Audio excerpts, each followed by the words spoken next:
Jasuben please. नहीं आरती, मैं नहीं जाऊंगी। अरे घर में किसी को तो होना चाहिए कि नहीं। मैंने गीता को कसम देकर समझा दिया है कि दीपिका को संभालने के लिए वहां कोई तो चाहिए। लेकिन दीपिका भाभी और शैलेश भाई का पैचअप हो गया है। हे महादेव, वही हुआ जिसका डर था। क्या? उनका पैचअप नहीं होना चाहिए था? नहीं नहीं, मेरा मतलब वो नहीं था। अगर पिक्चर में एक आध इमोशनल सीन भी होता तो उनका पैचअप हो ही जाता और फिर पूरे थिएटर में एक इमोशनल पिक्चर चलने लगती। लेकिन देखना, अब उनका पैचअप हो गया है ना, अब गीता जाने से मना करेगी। मैं इसीलिए तो कह रही हूँ कि आप... नहीं आरती, तू गीता को किसी तरह समझा के ले जाना। मैं यहाँ रहकर राजू का हौसला बढ़ाती हूँ। क्या पता उसे कहीं से फिर से इंटरव्यू के लिए कॉल आ जाए। लेकिन आप नहीं जाएंगी तो वापस आकर मुझे पिक्चर की स्टोरी सुना देना। और बड़ी सासू माँ को भी सुना देना आरती बहन। क्यों? वो तो सबसे पहले तैयार हो गई पिक्चर जाने के लिए। लेकिन अब वो नहीं जा पाएंगी। पूछो क्यों? पूछो क्यों? क्यों? क्योंकि केदार एंड पार्टी उन्हें जाने नहीं दे रहे हैं। अरे देखो देखो देखो, दिन दहाड़े गुंडागर्दी चल रही है जसुवंत के राज में। अरे एक अबला नारी पर इतना अत्याचार हो रहा है, जिसका पति नहीं उसकी चलती नहीं। क्या हुआ भाभी? देख कर भी पूछ रहे क्या हुआ? यहाँ क्या देख रही हो? यहाँ देखो ना, यहाँ।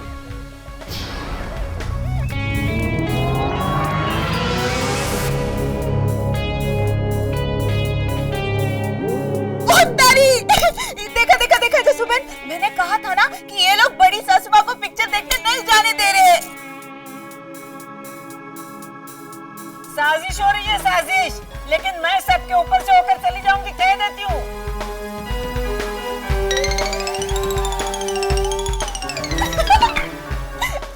सरफरोशी की तमन्ना अब हमारे दिल में है। देखना है जोर कितना बाजुए कातिल में है। वाह वाह, क्या शायरी है। बस ऐसे ही सडनली। क्या कर रहे हो तुम लोग? तू हंस क्या रही है जसुबेन?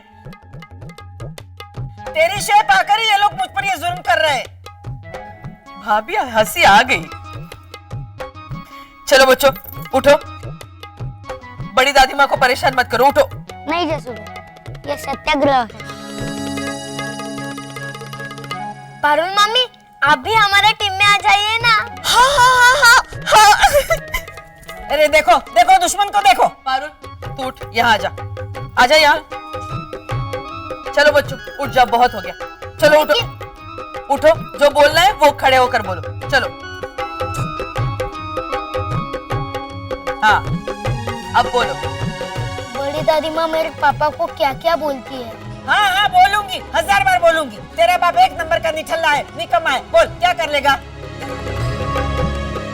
हम आपको पिक्चर देखने नहीं जाने देंगे। देखती हूँ कैसे नहीं जाने देते। हम भी देखते हैं आप कैसे जाती है।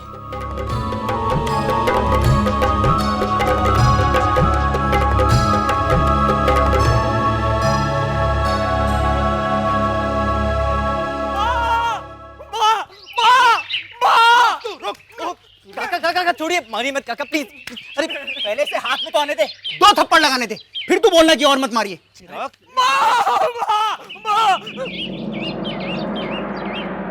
तो तेरा स्कूटर गया। नहीं नहीं नहीं, मैं आपके हाथ जोड़ता हूँ, आपके पैर पड़ता हूँ। आप मुझे मार लीजिए, लेकिन मेरे संदीप को कुछ मत करिए प्लीज। संदीप? मेरा स्कूटर, अगर इसे कुछ हो गया तो मेरी लाजो विधवा हो जाएगी। लाजो साइकिल? तेरी साइकिल का तो नहीं पता, लेकिन तेरी होने वाली बीवी जरूर विधवा हो जाएगी। बकवास सुनी इसकी पीनू। साइकिल और स्कूटर के नाम रखे हैं, विधवा हो जाएगी। तूने क्या पंडित बन के शादी करवाई है इनकी? तेरी साइकिल क्या जब विधवा हो जाएगी तो ऐसे करके चूड़ियां तोड़ेगी? तेरी तो अरे एक मिनट काका, एक मिनट बताइए तो सही हुआ क्या है? अरे मैंने इससे कहा कि तेरे स्कूटर पे हम लोग आगे आगे चलते हैं, बच्चों के लिए समोसे और पॉपकॉर्न ले लेंगे, क्योंकि आगे तो वो शैलेश और चंदू गए हैं, वो तो अपनी जेब में हाथ डालेंगे नहीं। और चंदू वैसे भी अभी डेंगू से उठा है, वो बाहर का कुछ खा पी नहीं सकता। हमें खाते हुए देखकर उसे मिर्ची लगेगी और वो सिर्फ उपदेश देने वाला है। और शैलेश वो क्या खरीदेगा, वो तो अपना कुछ बेच के ही आने वाला है। तो हमने कहा कि हम दोनों पहले आगे आगे चलते हैं, बच्चों के लिए कुछ खाने पीने का सामान खरीद लेंगे। लेकिन ये बोलता है कि नहीं, मेरे स्कूटर पर तो मेरी बाई बैठेगी। का चमचा। अरे काका, तो आप रिक्शा में क्यों नहीं चले जाते? अरे पीनू, रिक्शा नहीं मिल रही है ना, वरना इसके ब्याता स्कूटर को कौन पूछता। और मैंने तो ये भी सोचा था, रास्ते में जाते हुए सिस्टर विनयलता का आश्रम पड़ता है, वो अनाथ बच्चों का ध्यान रखती हैं और उन्होंने अभी अभी छोटे पैमाने पर मिठाई बनानी भी शुरू करी है। तो मैंने कहा उनसे मिठाई ले लूंगा, हमारे बच्चे भी खुश हो जाएंगे और सिस्टर की थोड़ी सी हेल्प भी हो जाएगी। लेकिन ये बोलता है नहीं, मेरे स्कूटर पर तो सिर्फ मेरी बा बैठेगी। मैंने बा से वादा किया है कि आज वही बैठेगी मेरे स्कूटर पे। अबे ये स्कूटर है, अंतरिक्ष यान नहीं है कि तूने बा को लाइसेंस दे दिया कि वही बैठेंगी। देखना तुम लोग थिएटर तक पहुंचोगे ही नहीं, फिल्म मिस हो जाएगी तुम्हारी। जसुबेन, ए जसुबेन, जसुबेन देख तेरे राज में क्या जुल्म हो रहा है, मुझे सताया जा रहा है। हाँ, जिसका पति नहीं उसकी चलती नहीं। क्या हुआ भाभी? अंधेर है अंधेर, मुझ अबला पे कैसे कैसे अत्याचार किए जा रहे हैं। एक मिनट भाभी, एक मिनट। भाभी ये देख, देखा जा, ये देख, ये क्या किया है बच्चों ने, देख। मेरी सारी चप्पलों में से एक एक ही चप्पल छोड़ी है उन्होंने। ये बच्चे भी। ये हंस मत, दो पर होते हुए भी मुझे लंगड़ी करके जाना पड़ेगा। पता है मैं बचपन में भी कभी लंगड़ी नहीं खेली, मेरे पर लंगड़ी का दाव आता था तो मैं यूं करती थी, एक एक पर। देख लंगड़ी में एक पर ऊंचा होना चाहिए ना, तो एक पर रहता है ना ऊंचा। भाभी आप तो बचपन में चली गई, वापस आइए। हाँ। ये देख, ये जरूर केदार का काम है और उसको भड़काया है उसके माँ बाप ने। भाभी आपको लगता है राजू केदार को इतना अच्छा आइडिया दे सकता है? हाँ, इसीलिए तो मैं कहती रहती हूँ कि राजू में जरा भी अक्ल नहीं है, और ये कहा ना, इसीलिए ये हुआ है। तो फिर बच्चों के मामले में बड़ों को मत घसीटिए, ये काम बच्चों का है, मैं बच्चों से पूछती हूँ। बच्चों, केदार, निराली, सनी, आशीष। भाभी आप शांत रहिए, मैं बात करती हूँ। बच्चों,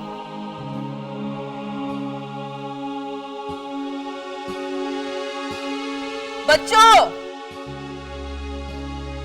वो देखो वहां,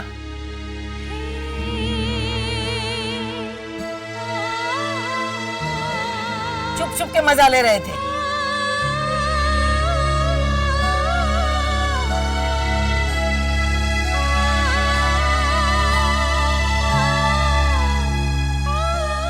क्यों रे, ये क्या किया तुम लोग ने? भाभी मैं बात करती हूँ ना, ये क्या किया तुम लोगों ने? मैंने भी तो यही पूछा। केदार क्या है ये सब? सत्याग्रह। ए झूठ, आजादी के लिए कभी किसी नेता ने अंग्रेजों की चप्पल नहीं छुपाए थे। जा भाभी के चप्पल वापस लिया। लेके तो आओ, पर मुझे कुएं में उतरना नहीं आता। हाय हाय, तूने मेरी चप्पल कुएं में डाल दी है। किसके कुएं में? कांजी भाई के कुएं में। हे राम, कांची भाई के कुएं में? ए जसुबेन, वो तो मांसाहारी है। ए जसुबेन देख क्या हो रहा है तेरे राज में। मासी, आप परेशान मत होइए, ये रही आपकी चप्पल। इन्होंने कुएं में नहीं डाले थे, ऊपर टेरेस पे गमले के पीछे छुपा रखे थे। हाँ, हाश, मिल गए। जा बाहर रख क्या। मुझे मिले, वो मैं छोटे वाले गमले में से गुलाब तोड़ने गई ना, तो मुझे आपकी चप्पल दिखाई दी, तो मुझे लगा कि ओ तारी बड़ी सासू माँ लुक्का छिपी खेलते हुए यहाँ छुप गई। लेकिन फिर मैंने पूरे गमले का राउंड मारा ना, तो पता चला कि सिर्फ चप्पल ही है। हे भगवान, तू मुझे ढूंढने के लिए इतने छोटे से गमले के आसपास घूमी? भाभी वो सब छोड़िए ना, किसने किया ये? मैंने नहीं किया। सच बताओ, किसने किया ये? मैंने मैंने मैंने मैंने और आशीष ने भी किया। अब इनका क्या करें जसुबेन? भाभी आपके चप्पल मिल गए ना, तो पहले तो आप पिक्चर देखने जाइए। नहीं जा पाएंगी, आप पिक्चर देखने अभी भी नहीं जा पाएंगी। क्यों? क्योंकि इन्होंने मेरे पापा को अभी तक सॉरी नहीं कहा है।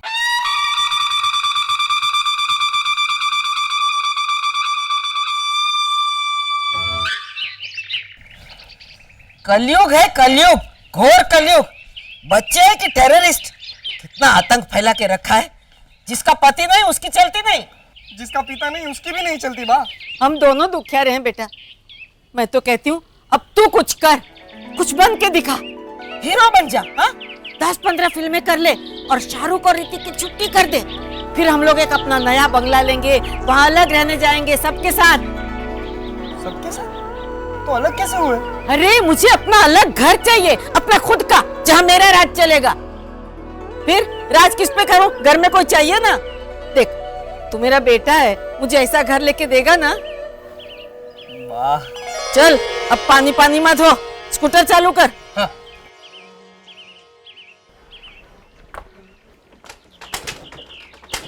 ले क्या हुआ? पता नहीं बस स्कूटर स्टार्ट नहीं हो रहा है। क्यों? वाह, ये देखिए किसी ने वायर काट दिया। अरे किसने?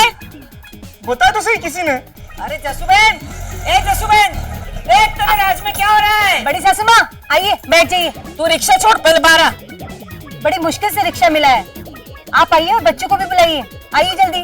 बच्चों को तो मैं बुलाऊंगी ही, लेकिन तू पहले बाहर निकल। तेरा बेटा गुंडा बन गया है, सरासर गुंडागिरी करता है। जसुबेन, क्यों? क्या क्या केदार ने? मेरे स्कूटर का वायर काट दिया। अरे होशियार चंद, बाहर काटते हैं तो किक क्या मार रहा है? मेरे स्कूटर का स्वभाव बहुत अच्छा है बा, कहीं इसके दिल में राम बसे हो और ये स्टार्ट हो जाए तो। अरे बेवकूफ है तू, एक नंबर का बेवकूफ। खड़ा रहे चुपचाप। ए जसुबेन, भाभी अब क्या हुआ? ये देख बच्चों ने चिराग के स्कूटर का वायर काट दिया। जसुबेन, अगर आप स्कूटर होती और कोई ऐसे वायर काट देता ना, तो आपको ऐसा लगता कि जैसे किसी ने नब्ज काट दी हो आप। हाँ हाँ, हम समझ गए तेरे स्कूटर का दर्द। बच्चों, हम आ ही गए थे। आओ जल्दी। चिराग के स्कूटर का वायर किसने काटा, ये अगर मैं पूछूंगी तो मुझे पता है सबके हाथ ऊपर हो जाएंगे। सबसे पहले हम आशीष भैया का हाथ ऊपर करेंगे। हालांकि मैंने देखने के अलावा और कुछ भी नहीं किया। बड़ी दादी माँ, मैं सब कुछ ठीक कर दूंगा अगर आप एक बार मेरे पापा को सॉरी कह दे तो। केदार, मम्मी, मैंने बड़ी दादी माँ से 2-3 बार कहा कि पापा को बुरा भला ना कहे, लेकिन ये नहीं मानी तो एक थप्पड़ मारूंगी अगर एक भी शब्द बोला तो। गीता, नहीं जसुबेन, ये आपके सिखाए हुए संस्कार भूल रहा है। माफी मांगो बड़ी सासू माँ से। पहले इनसे कहो कि पापा से। केदार, सॉरी बोलो। गीता, इस तरह डरा धमका करने इससे दिल से सॉरी कहलवाना है। तुम सब जाओ पिक्चर देखने, वरना पिक्चर शुरू हो जाएगी। हम नहीं जा रहे। क्यों? क्योंकि केदार नहीं आ रहा है। अच्छा है शैतानों की टोली नहीं आती है तो सारा मूड खराब कर देते हैं। ए चल चिराग, बैठ रिक्शा में। गीता, तू भी चल। नहीं जसुबेन, मुझे केदार से कुछ बातें करनी है। उससे बात मैं करूंगी, तू जा। पर जस मुझ पे भरोसा है ना? चल। हाँ,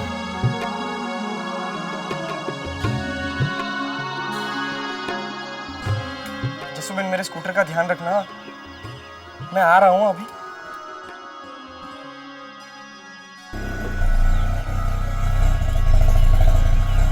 तेरा बाप निकम्मा, निठल्ला। भगा भगा, रिक्शा भगा।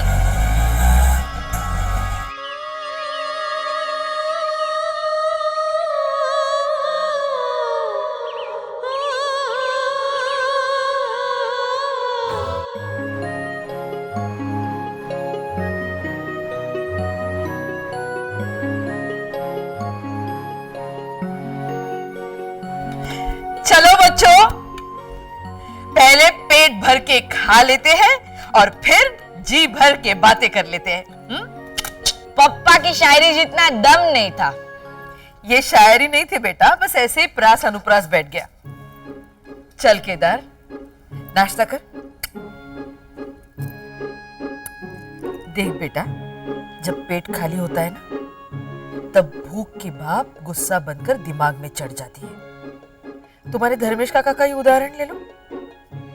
उसका उपवास होता है ना, उस दिन वो बहुत गुस्से में होता है, क्योंकि उसे भूख सहन नहीं होती। उस दिन उसके पास से भी कोई नहीं गुजरता। क्या पता 1-2 पड़ जाए तो।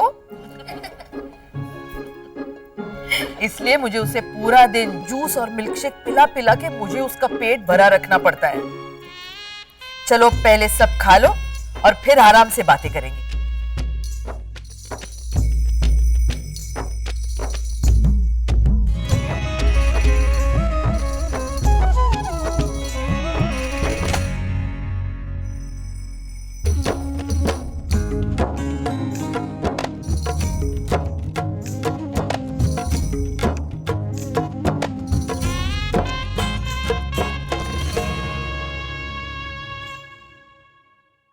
हाँ, अब शांति से और शांत दिमाग से बातें हो सकती है। बता के ऐसा क्यों कर रहा है तू? अब तो सब देख रही है ना जसुबेन। पर तू बुजुर्ग से माफी मंगवाएगा? अच्छा लगता है क्या? अब भी माफी मांगती है जब आपसे गलती हो जाती है तो। अब तो खुद की गलती ना हो तब भी माफी मांगती है। मंदिर स्थापना के दिन जब पुष्पा मामी ने बड़ी नानी माँ की साड़ी जला दी थी, तब आपने पूरा इंजाम अपने सर पे लेके उनसे माफी मांगी थी। और आप ही कहती है ना, अगर गलती हो जाए तो माफी मांगने में शर्म कैसी? और केदार ने गलत क्या किया? बेटा, चप्पल छुपाना या स्कूटर का वायर काट देना गलत ही है। इसे सत्याग्रह नहीं, सताना कहते हैं। इन लोगों ने तो और भी प्लान्स बनाए थे बड़ी दादी माँ को सताने के लिए। जब हम लोग लेटे थे तब निराली कह रही थी कि अगर बड़ी दादी माँ ने हम लोगों पे से जाने की कोशिश की तो हम लोग पैर ऐसे ऊपर कर देंगे जिससे कि बड़ी दादी माँ गिर जाएगी और उनका पैर फ्रैक्चर हो जाएगा और वो कई बार नहीं जा पाएगी। निराली, ये गलत है बेटा। तो क्या हम बड़ी नानी माँ का विरोध भी नहीं कर सकते? तुम लोग विरोध नहीं, विद्रोह कर रहे हो। मैं विरोध करने से मना नहीं करती बेटा, लेकिन उसका भी एक तरीका होता है। तुम लोग इसे सत्याग्रह कहते हो, लेकिन पहले जानो सत्याग्रह क्या होता है। गांधी जी का रास्ता अपनाओ। सत्याग्रह का मतलब होता है हमें चाहे जितनी भी तकलीफ हो, हम सत्य का साथ नहीं छोड़ेंगे और ना ही सामने वाले को तकलीफ होने देंगे। अंग्रेजों ने गांधी जी का सत्याग्रह तोड़ने के लिए उन पर लाठियां बरसाई, लेकिन वो लोग खुशी खुशी लाइन में खड़े रह के लाठियां खाते थे। सत्याग्रह बहुत ही संयम और धीरज का काम है। तो मैं क्या करूं जसुबेन? सब मेरे पापा को बुरा बोला कहते, उन पे हंसते, मुझे बहुत बुरा लगता है। मत रो ना केदार, प्लीज मत रो। मत रो केदार, प्लीज। स्कूल में हमें निबंध का विषय दिया गया था, मेरे पापा। तो टीचर मैडम ने आके कहा कि तुम अपने पापा पे नहीं, मम्मी पे निबंध लिखोगे तो भी चलेगा। मुझे बहुत बुरा लगा। मुझे अपने पापा पे निबंध लिखना है। पापा कभी कहते नहीं, पर उन्हें भी बहुत बुरा लगता होगा ना। पापा बहुत कुछ करना चाहते हैं। वो हमेशा मुझे कहते हैं मैं ये करूंगा, वो करूंगा, लेकिन नहीं कर पाते। वो नहीं कर पाते।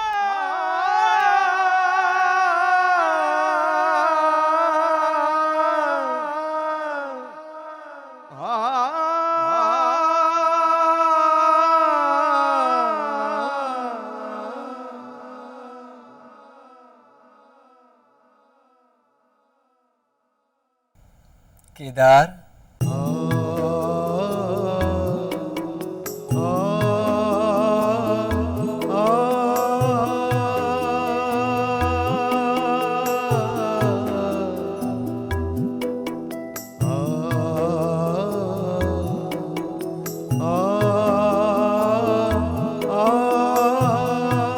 रो मत प्लीज। मैं कोशिश कर रहा हूं ना कुछ करने की। मैं हिम्मत नहीं हारूंगा। मैं जरूर कुछ करके दिखाऊंगा। हाँ, लेकिन तू मुझे इतना ही प्यार करता रहेगा ना? मैं आपको इतना ही प्यार करता रहूंगा।